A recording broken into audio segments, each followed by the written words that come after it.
అందరికీ నమస్కారం. తెలుగు సినిమా చరిత్ర చూసుకుంటే మంచి పోలీస్ ఆఫీసర్ కథ అనేది ఎప్పుడు విజయాన్నే సాధించింది. మీరు ఒక అకుశం చూసినా, ఒక కర్తవ్యం చూసినా, ఒక ప్రతిధ్వని చూసినా, ఓ రౌడీ ఇన్స్పెక్టర్ చూసినా, ఒక స్టేట్ రౌడీ చూసినా, ఏదైనా చూడండి, ఒక పోలీస్ ఆఫీసర్ నిజాయితీగా ఉంటే ఆ చిత్రం విజయం అందుకుని తీరుతుంది.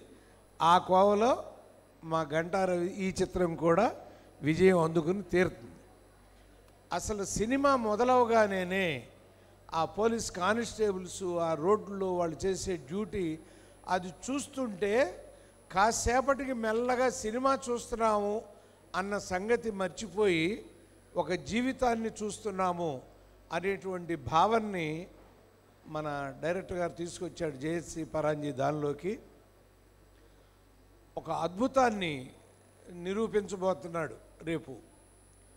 గంటారవి మీరు గుర్తుపట్టారో లేదో, ఆ ముఖం చూస్తా అంటే తమిళ్ స్టార్ హీరో గారు నెపోలియన్ లాగా ఉన్నాడు. అంతా నాకు చూస్తాడు నెపోలియనే లా కనపడుతున్నాడు.